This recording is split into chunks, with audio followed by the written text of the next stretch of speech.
Welcome to the Modern Husbands podcast, where any combination of Dr. Bruce Ross, Christian Sherrill, and Brian Page host national experts who share winning ideas to manage money in the home as a team. I'm Brian Page, founder of Modern Husbands. Sometimes our listeners want more support than a podcast can give, individual or couple support, which I now provide. Details can be found at modernhusbands.com. For today's podcast, we welcome Jonathan Kolmetz, one of just 50 professionals in the United States, licensed in both finance and mental health. We'll explore how money, sex, and attachment patterns intersect in marriage, and how couples can build deeper connections, break negative cycles, and manage their home and money as a true team. Jonathan also shares practical ways to navigate financial stress, keep intimacy alive, and even bring more fun and play into your relationship. But we must get started today by talking about the world's greatest sport for middle-aged men, pickleball. Enjoy the show. Jonathan, thanks for joining. Listeners, I know that you probably saw the title and were at a minimum intrigued. Sex, Money, and Marriage with Jonathan Kolmetz. Now, I need to add something, though. It could arguably be entitled, and should be, a matter of fact, Sex, Money, Marriage, and Pickleball. We are both pickleball fanatics. Agreed. If you're not a pickleball fanatic, it's only because you've never played. Jonathan, thanks for joining. Yes, I'm excited to be here. This is my first podcast. That's right. Your very first one. I mean, I don't know why. You only have two companies, a wife who also works, and three kids in three different schools. You should have plenty of time. It's not because I have not been invited. I've never had the right topic. And you and I have met several times. We always have great, long, intriguing conversations. It's always so much fun. But at the end, you're like, I want to get you on the podcast. And I'm like, okay, sure. And you reach out and, kind of nothing happens. This time when we met, you said, I'm going to get you on the podcast. And I'm like, sure. Day goes by at the conference. Day 2 goes by at the conference. You just were like in the hall and you say, I have the title. Money, Sex, and Pickleball. And I was like, love it. I cannot say no. I cannot say no. This is it. You have done what no one else has been able to do. It took, I think, 2 years. We've been trying to get this together. Oh, absolutely. Yeah. No, 3. It was because I saw you obviously, for our listeners, Jonathan's a leader in the Financial Therapy Association. And so I saw him speak, and then we've had long conversations. And the whole time I'm like, gee, I could talk to this guy forever, but let's bring other people in because, you're so fun to talk to and full of wisdom. So yeah, I've been all over you for like 3 years to try to do this. I'm glad Pickleball did the trick. Yes, that was the sweetener that got me. I was like, I do love talking about those things, but there's a lot of great people that talk about those things all the time. But if you're going to allow me to nerd out on pickleball just a little bit, just for like a moment, then okay, I'm in. Before we dive into, like sex and money and let's talk about pickleball. I know I've got, obviously, I've got a list of questions here. I want to just skip. I want to skip all the way through that and begin. Pickleball is the greatest sport ever created for middle-aged men like us. Can you share why you agree with that statement? First off, the caveat on the end, I was really anxious. You're setting up pickleball, and I was like, and then you said middle-aged men, and I was just like, yeah, you're right. And I would even, men and women, but definitely men, I think, as well. Why? One, the community. I was looking specifically to be active, to be engaged, but to kind of build and grow my friend group. And I know that sounds a little odd, and I don't want to take this pickleball conversation somewhere else, but I had a very good friend, a high school buddy of mine. We're best men in each other's wedding. He died of cancer. And we were like BFF, and our families traveled together, and we were godparents to each other's children. And when he died, what I realized in midlife was everybody else had already kind of paired up. They already had their travel couple.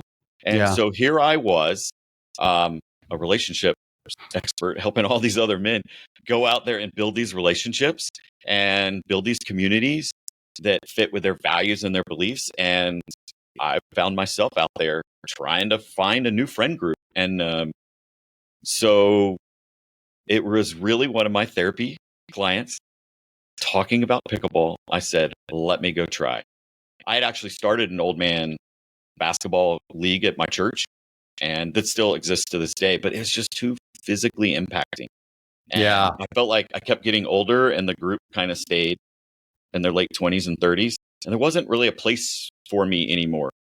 And so pickleball, the community, I joke that it's a cult because when you walk in and you say, I don't know anything about pickleball, 5 people will come up to you and say, here's a paddle and here's a gear. Come play with me. You're fine. Here's my phone number. Let's be friends. Right. And if you go to a golf course and say you've never played before, they're like, put him with someone else. I don't want to play with him.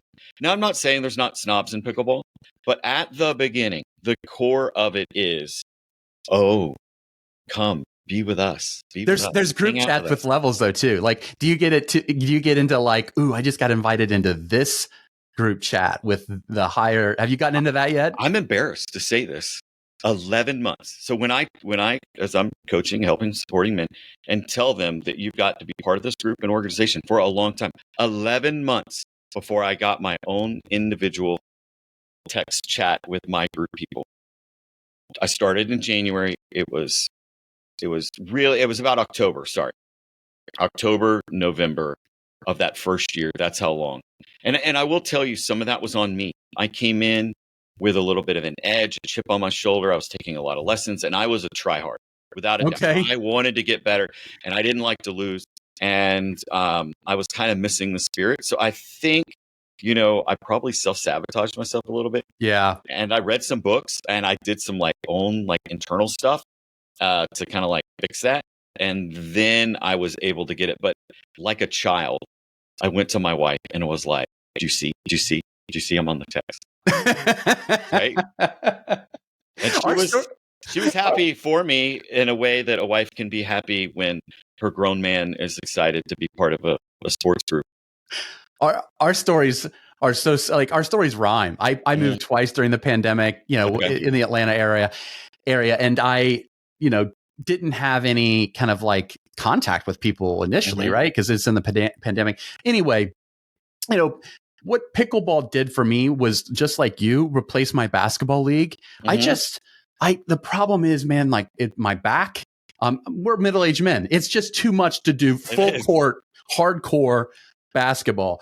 And it kind of replaced that competitive spirit with something that, it's great exercise. But it's not full court basketball. And it's like the level of friends that are, it's what I was looking for, because I wasn't looking for guys to have, in-depth conversations with. I've got, great friends, but it's like going to the park as a kid. You want to go to the park and there's some dudes there that you play with that you get along with, and you can just kind of escape the world's problems and focus on the sport. That's pickleball to me. Yeah. I probably play with 8 guys. I don't know what half of them do. I know that one of them's a therapist, and he doesn't know I'm a therapist. It's crazy because it's weird how in every other domain.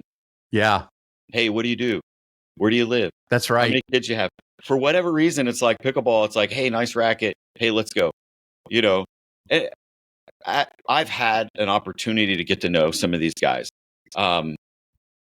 This last week, one of our guys had their first baby. Him and his wife play. He had this 3-month-old with headphones on. I play in a club that's indoors and it's very loud.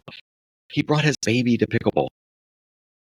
Did he have the thing on that goes, they put the baby on his chest and played with the baby on his chest? I have a video of that. I'm going to include that in social media. He's not 3. He's an infant. He's 7 months old, straight up playing pickleball. 3 months old. Oh, 3 months. Okay. Yeah. And she has the little headphones on, but no, they just took turns. So she would paddle up, and then he would come, and then he would hold the baby, and then he would go and play. I mean, we have that. That was surprising to me. Oh yeah, we have the same thing. We have 2 or 3 couples that do the exact same thing. Yeah, yeah. So I thought that was pretty cool. So for me, community is interesting. The basketball. My big thing is I'm very competitive and very intense, and ironically, pickleball at some levels and it's changing and evolving. And I don't want to nerd out. We're going to lose 90% of the people, but the game has shifted a little bit. pickleball versus tennis. Tennis is an offensive game. Pickleball is a bit of a Right. defensive game, and so it's more tactical. It's a little slower. You're waiting. I think the game is speeding up with the paddles and the balls and the play, and professionals and things like that are bleeding down into rec play. But for me, it allowed me to get good at something that still required more athleticism than golf. And Yeah. I think you can get good at pickleball more quickly than you can. Yeah, I think that I can't. It's the problem with golf, man, is it's such a time suck. You can't. Yeah. You can go play if you play pickleball with the right group and you play hard. An hour of playing is. I mean, obviously you want to play longer, but it's pretty good. And something else about pickleball that I love is you can walk up to a court and you could look at someone and be like, "Wow, that's the most athletic person out there," and that person could be getting like cranked by Helen from hospice and Ruth Anna from residential senior citizen living. Like it's one of these sports where, if you've played and you're serious about it and you understand the strategy and you have really great hands. Yes. Anyone can play. Anyone can partner up and play. Yeah. That's part of the fun. Yeah. And I think, to me, my level of play is probably about the equivalent of 90s handicap, not 90s, around the golf at about 90. And I don't think the percentage of people that can go out and shoot around at 90, which is about when golf gets enjoyable. Yeah. It's very few. I think a lot of people could go out and be that good at pickleball. And I think people hear that and they're like, that means it's easier. No, that means it's more fun. It's more accessible. Yes. And you're playing it at a higher level sooner, right? Imagine if I said, hey, you can play the piano at above average level within a year or two. You'd be like, that doesn't sound that horrible, right? Where's your 10,000 hours? Yeah. Yeah, that's a great point. And it's not as frustrating. The very last time I played golf, I used a 3-iron, I sliced it, and I literally winged it into the lake. But it wasn't even my 3-iron. It was the dude that I was playing with. And he just kind of looked at me. It was like, I was like, I got nothing to say here. I have no words to describe what I just did. I'm sorry. And that was it. That's the last time I played. And I've never thrown my pickleball paddle at Helen from hospice. Like, you don't get that upset. Well, we should probably shift gears so we don't lose all of our listeners. But I do want to understand how you arrived at the niche that is probably the most talked about niche publicly, but I have never met someone else in the niche that focuses on helping couples through money and sex problems. Yes. Yeah. Really. How did you get to that? So the first one is a bit of a default, right? I was a financial advisor for 20 years, second generation finance person. My stepdad was started in the industry in 1979. Before I even really got out of college, I was studying for my securities exam and license. So I've been in the industry since 2002. I think my journey is very similar to many of your other guests, for which the financial services industry just wasn't meeting what their clients needed and wanted. And they were on this journey to kind of figure it out. Yeah, we all want sex. So that's the direction you went? Yes. And so I didn't find sex until later, at least professionally. And that sounds odd to say. But the transition to financial therapy, I think, is very natural. Behavioral economics, that didn't do it, found financial therapy. When I found financial therapy, I was probably also going through a midlife-ish crisis before pickleball. And I really said, I built my practice up to a certain size, and I said, I don't know if I want to do this for the rest of my life. And I talked to my wife and I said, what if I sell my practice, go back and get a master's degree in like executive development and run a nonprofit? I said, that's more in line with my values and my beliefs. This is what I like and enjoy to do. And we have the privilege of me not having to earn that financial advisor salary. So why don't we do that? And about the same time, I found financial therapy. And then, whoa, when all kind of, if I'm in for a penny, just like pickleball, I'm in for a pound. Yeah. And so I really looked into PhD programs, and then I realized my wife would divorce me with 3 kids if I, at 40, went back and got my PhD. So I went back and got my master's degree in clinical mental health. And that is when I kind of figured out what I wanted to do. And what I realized was, one, therapists are money avoidant. They're in the helping profession. They don't like to talk about money. They're not in it for the money. And so that was very easy for me to just kind of take my MBA background, my CFP, and just kind of say, I'm going to do this therapy thing and integrate, money into it. But what happened was I realized in my clinical training that there wasn't much talked about sex, sexual trauma, yes, but not about middle age, sexual dysfunction at any age, none of these kind of topics. They also were very pathologized, in which like there was a lot of like addiction and problems and trauma. And there wasn't really just kind of couples like going through the thing, trying to figure it out. And the graduate school program skewed younger. And I think that was another thing, that they were just a little anxious. They hadn't been married as long as I have. I'm married to my high school sweetheart. We've been married for over 20 years. So kind of talking about these things is not that big of a deal to me. And I realized very quickly that I had a desire to talk about really intense taboo subjects that weren't always trauma informed, but focused, right? And so I just got comfortable talking to men and couples about their sex life. And it just kind of opened up an avenue. At that time, I did not know that sex was such a high problem, reported problem by like the APA. I knew finance and money was like number 1 or number 2 every year, but go down on that list, sex and sexual dysfunction and changes in libido and things like that, it's like either number 2 or number 3. And the other thing I really kind of focus on is families as well. So, and that tends to be like a top 5. So I really kind of lucked into these things because I like talking about intense topics, somewhat taboo topics. So it's fun and it's exciting. And the fact that I get to geek out and I get to get these additional trainings and learn and go on podcasts and talk about, sex is pretty awesome. And my kids even know that like I'm a sex therapist.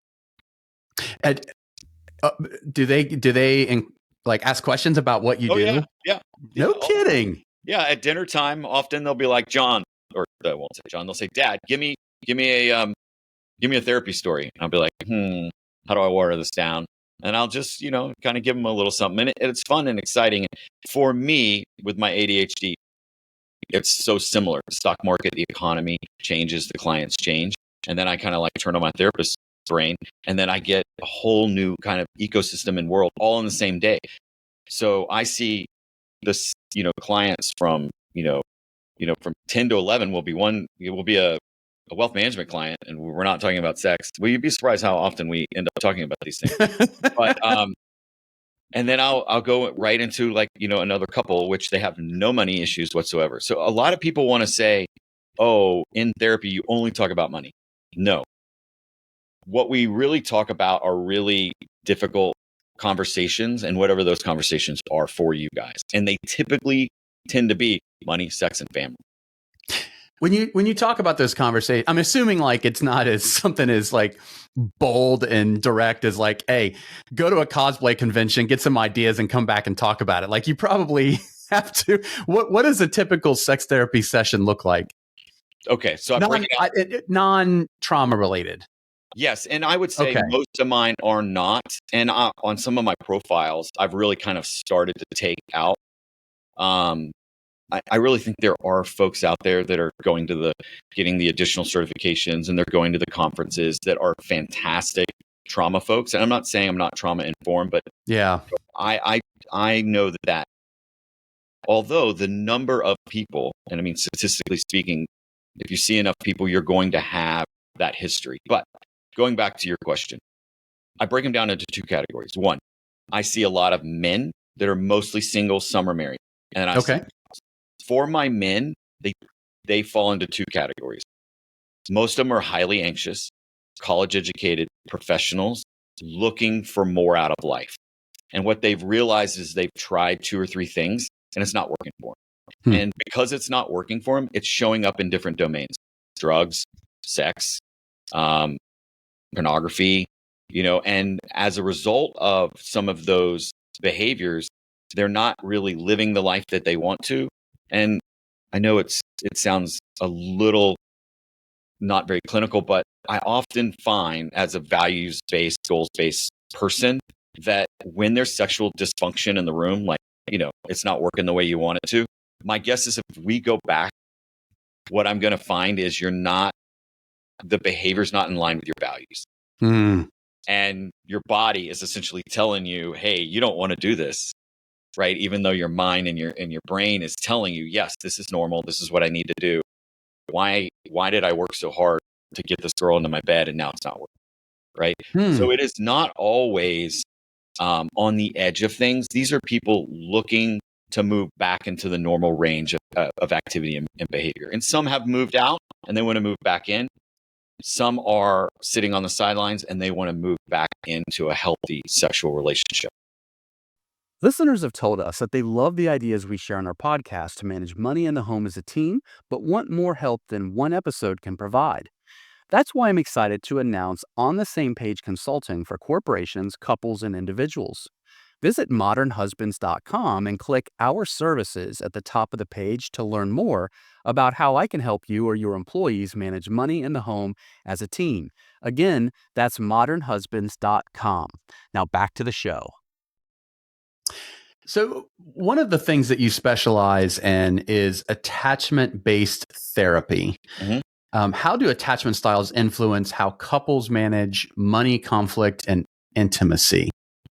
So attachment is highly focused on your family of origin and your upbringing. The stories, the lessons, the feelings, the beliefs that you have that were inherited, passed down from your family system to you. And whether you like it or not, and whether you marry young or old and you get in a coupleship, you're bringing in all those stories. And they likely, especially for my highly successful couples, have served you really well. They've gotten you through college and they've given you some promotions and you bought a house and now you've gotten married. And now suddenly you're having some type of dysfunction in and around money. And I see this all the time in which nearly every other domain for this couple is completely fine and completely healthy except for money. And what I do from an attachment perspective is go back and try to understand, what did they first learn about money? What are the stories rattling around in their brain about money? And how and why not only were they formed, but how are they serving them now? And how might we communicate what those stories are going on in our head to our partner, so we can have this internal experience, external in a healthy way, not in avoidant or conflict or erratic behavior. So in all of those things, it's healthy to slow down, go backwards, because oftentimes couple will want to come in and say, you wouldn't believe what he did. Did you see the spending? She's out of control. Or, Yeah. yes, and right. And the financial advisor would go straight into the Excel spreadsheet, straight into the planning, straight into understanding what the tax situation is. Which is not only ineffective, but I make the argument it's counterproductive. In that moment, it is, because we haven't figured out essentially why these people are falling in the money, stream. We need to go upstream and find out, why are they here? What happened to them that is causing them to show up this way? And so that attachment perspective gives us a shared language, gives us the opportunity to communicate in a healthy, open way about what we have and what we experienced. And so once we get kind of to the middle part, when we have an episode, the partner hopefully can say, I can see why that upset you so bad because of that. Right. That's a great point. Right. And so instead of filling in the gap with their own story or their own fears, they can now choose to remember, okay, I understand where she's coming from today. I know why she did what she did. And we can approach that same conflict. I'm not saying it's not a problem necessarily, but with some empathy, some understanding, and some compassion. Now we have a chance for change. Now we have a chance to be heard, listened, and validated. That's on the other side of that comes change. And until we get there, all we're doing is fighting about the X's and the Y's and the Amazon clicks and things like that. And that, frankly, is BS to me. It's all crap. I don't care about it. I'm so glad that you brought that up, because that's the relational side of managing money, and that I feel like that the everyday financial planner misses that does a lot of damage in relationships. And the fact that you're using attachment theory, just the origin of why we do what we do, really, as a way to help couples understand what we're doing, why we're doing it, what our motivation is. And it helps people understand that to do that, you need to step outside of your own emotions and be empathetic toward your partners to have conversations about it so you can work together.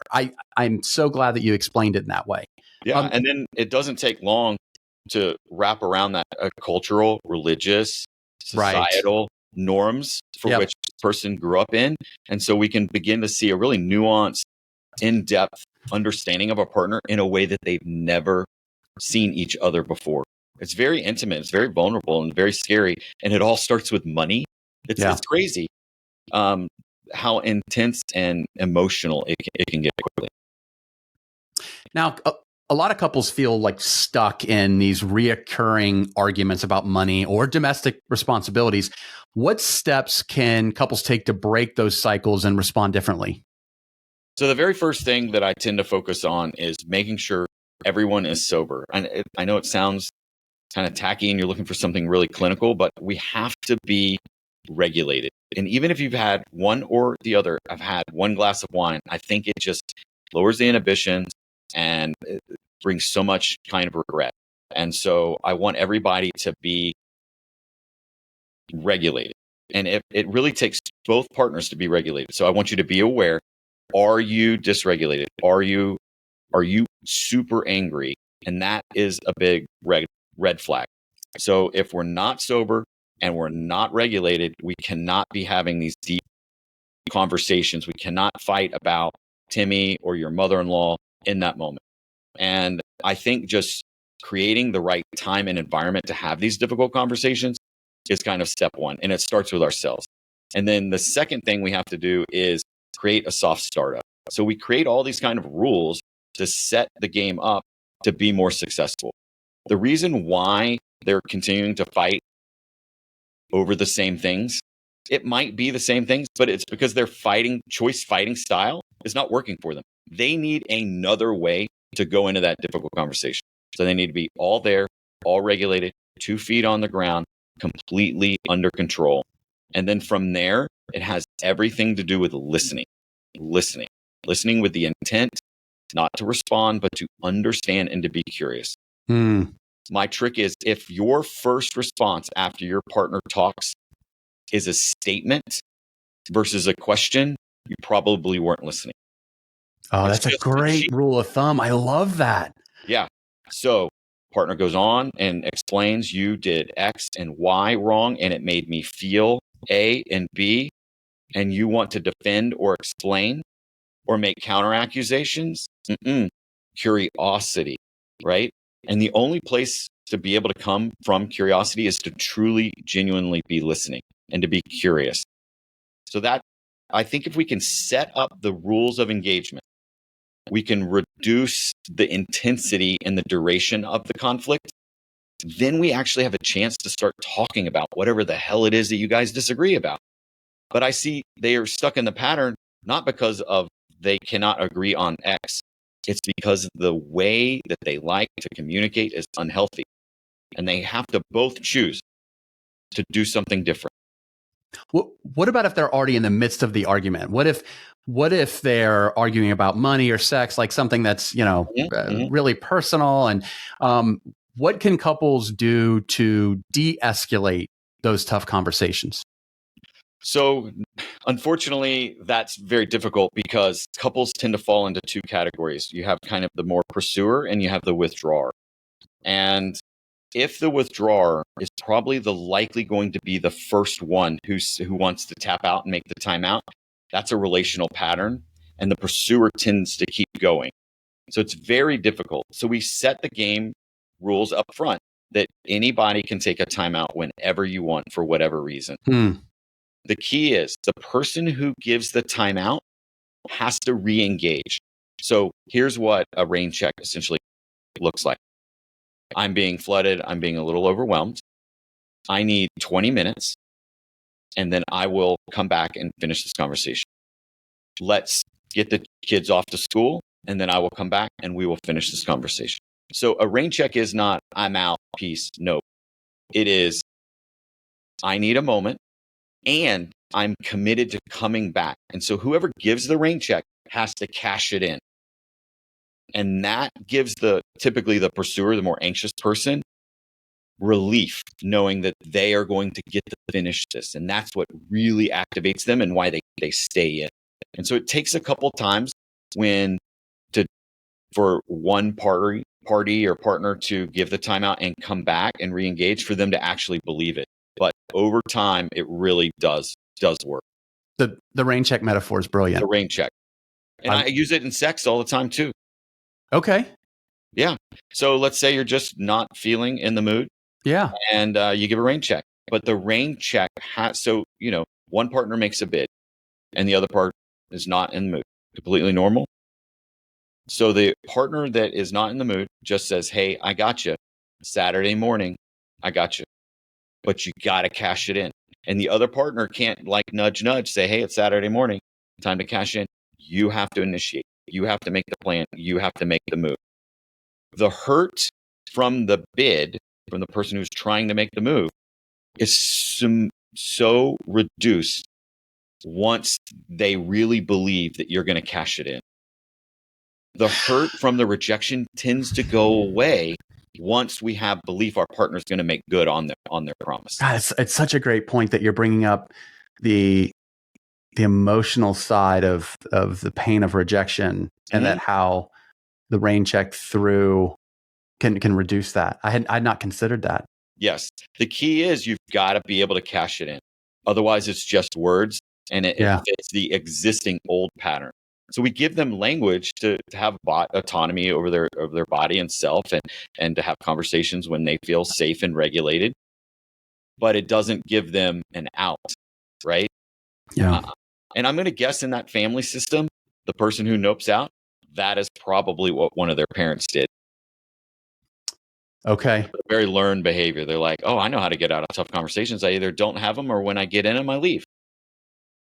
And well, kind of along those lines, and we were talking about this earlier with attachment styles as well. So many of our views about money, but and as you pointed out, like how we manage conflict originate from childhood. So how do those early experiences shape couples' dynamics at home, and how can they rewrite unhelpful money scripts? Yes. So sadly, I don't think people understand how much they've inherited either through their family system, cultural, society, and they're very functional. They're very functional by themselves. They're very functional in the relationship for a long time. Their money scripts work until they don't. And that's different for every relationship and every couple. What ends up happening is they just put their head in the sand. They focus on every other thing. And I mean, it could be volunteering, church, pickleball. It doesn't matter. But they will avoid this problem until it comes home to roost. And the deferred maintenance on their money house is to the point to where finally they go to a financial advisor or they go into therapy, and it's a mess. Yeah. And so what do we do then? If there's been significant financial trauma, and they're in a mess, sometimes we just we take a wrecking ball to that old system, and before we start to rebuild it, I talk about a blueprint, and we have to both agree on the blueprint, because more often than not, one of the dominating partners will bring in their family system or their way, and the other partner just kind of co-opts it. It's like, okay, I'm okay with it. And because there wasn't a handshake agreement and understanding early on about how we're going to handle and manage money, it was just kind of default into one person who's better, smarter, makes more, or whatever the reason is. That default method doesn't work. And so we blow it up and we say, okay, this is like pre-marriage class, one-on-one. What do we both need and want as it comes to money in the relationship? And I'm not talking about, we get eventually to the joint bank accounts and right, and spending and all that kind of stuff. But how do we want to communicate? What does it look like? And we build that blueprint. We rebuild that house, and then we commit to ongoing maintenance. So once we build it, then we create inside their system tools so that that when problems arise, they have the skills and tools to kind of fix it and maintain it and grow it as it goes, as you go from no kids to 1 kids to 3 kids to middle age to retirement. All of those conversations need to grow and develop with you. And so it starts at the beginning. The problem is they didn't start at the beginning. They started in the middle with someone else's values and beliefs and skills and tools, and then it broke. And so now I'm kind of, fixing it midstream as they're juggling all these other things at once. We unfortunately have to bring the episode to a conclusion, but we always do in a way where we leave our listeners with a simple, practical suggestion that they can use in their own lives. So if a couple is struggling with both money stress and intimacy challenges, what are 1 or 2 initial steps that you recommend they take today to get on the same page? Focus on listening with the intent to understand and to be curious.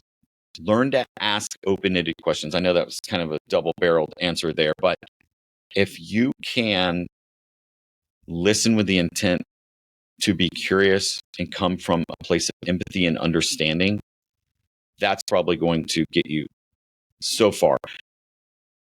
I would say a majority of the problems, 60% of the problems, can be resolved if the other partner just feels heard and validated.